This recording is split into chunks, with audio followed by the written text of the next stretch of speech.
You walk through your front door after one of the worst days of your life. You smile, you say, "Hey buddy," in that warm, bright voice you always use. You make the face you always make. Everything looks exactly the same as any other Tuesday, but your dog doesn't act like it's any other Tuesday. He doesn't sprint to the door, he doesn't spin in circles. He walks over slowly, presses his body against your leg, and just stays there, still, watching you. You didn't say a word about what happened today. You performed happiness perfectly. So how did he know? Most people assume their pet is just being intuitive, that it's one of those things animals do, like sensing rain or knowing when you're about to leave.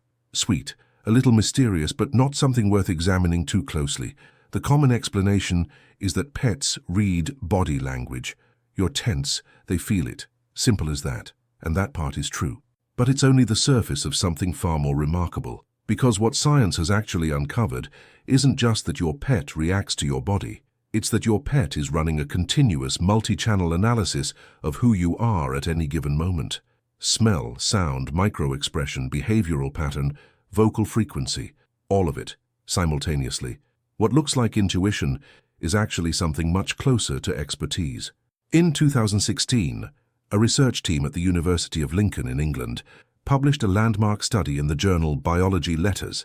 They tested whether dogs could integrate emotional information across two completely different senses, vision and hearing, and match them to human faces expressing happiness or anger.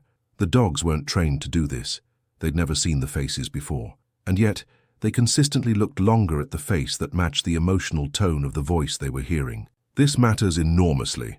It means dogs aren't just reacting to isolated signals, they are cross-referencing them. They are building an internal model of what your emotional state looks like across multiple channels at once. A separate line of research out of Naples focused on cortisol, the stress hormone. When owners experienced chronic stress, their dogs showed elevated cortisol levels as well. Not because anything had changed in the dog's environment, because something had changed in the owner. The biological signal had transferred. The stress became, in some measurable way, shared.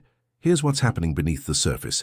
Dogs have been co-evolving with humans for somewhere between 15,000 and 40,000 years. That is an extraordinary amount of time spent learning to read one species, us. During that process, natural selection favored dogs that were better at understanding human emotional states, because those dogs survived, were fed, were protected. The ones who could read their humans lived. This isn't a metaphor, it's genetics. The result is a brain that has developed specific attunement to human social signals. Dogs have an area in their temporal cortex that activates when processing human faces, separate from how they process dog faces. That specialization doesn't exist by accident. Consider Freud, a dog who lives with a young man named Theo. On an ordinary evening, Theo sits on the couch, phone in hand, face relaxed. Freud glances up from across the room, then settles back down. Everything registers as normal, but on a night when Theo comes home carrying invisible weight, shoulders slightly forward, voice a half-tone flatter, eyes a fraction less animated, Freud doesn't settle. He orbits. He positions himself close without demanding attention. Something in the pattern has shifted, and Freud knows it before Theo has said a single word. That's not sentiment, that's processing. Now here is the part that tends to stop people cold. Your pet doesn't just detect that something is wrong. Research suggests they can distinguish between emotional states that you are expressing genuinely versus ones you are performing. A study published in Animal Cognition examined how dogs responded to owners who produced forced, exaggerated positive expressions, the kind you make when you're trying to appear fine. The dog's behavioral responses were measurably different than when the same owners expressed genuine positive emotion. They were less likely to approach, more likely to exhibit what researchers call monitoring behavior, watching, assessing, waiting. In other words, your dog knows you're putting on a show. Not because they can judge you, because the signals don't add up. The voice says one thing, the chemistry says another. The micro-expressions don't hold the way they normally do. And a brain trained over tens of thousands of years to read exactly those signals notices the inconsistency immediately. Cats, for their part, operate through a different but equally sophisticated system. Luna is a cat who lives with a woman named Mia. When Mia is genuinely relaxed, Luna moves freely through the apartment, lounging, exploring, completely at ease. But on days when Mia is suppressing something, Luna becomes what Mia calls too present. She doesn't leave the room. She sits nearby without initiating contact, observing with that particular stillness that cats are famous for. Research from Oakland University found that cats respond differently to their owner's emotional state versus a stranger's, which means the behavior isn't random sensitivity to human emotion in general. It's tuned specifically to the person they know. They have built a map of you. And when your behavior deviates from that map, they notice. What this reveals about the human-animal bond is something that's easy to overlook.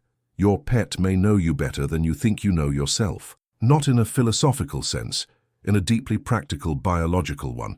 So what do you do with this? Start paying attention to when your pet's behavior shifts without an obvious external cause. If your dog seeks proximity but doesn't want play, that's a signal worth reading. If your cat suddenly becomes a shadow that follows you from room to room, something in your pattern has changed, and they've registered it before you have. These behaviors aren't neediness or coincidence. They are your animal responding to real data. They are in their own way telling you something. There's also a practical health dimension here. If your elevated stress is literally transferable to your pet's biology, then your emotional state affects their well-being directly. The relationship runs deeper than affection. It is, in a very real sense, physiological. We spend a lot of time wondering what our pets think of us, whether they love us, whether they understand us, whether any of it is real. But maybe the more honest question is this: they've already figured us out. They've been studying us longer than we've been studying them. And in every room, every evening, every quiet moment when your dog presses against your leg or your cat refuses to leave your side, they are telling you, in the only language they have, that they see you. Not the version you're presenting, the real one. Has your pet ever reacted to something you were feeling before you even realized you were feeling it? Drop it in the comments. I want to hear what happened. And if this kind of science is the reason you keep a pet close, subscribe. There's a lot more where this came from.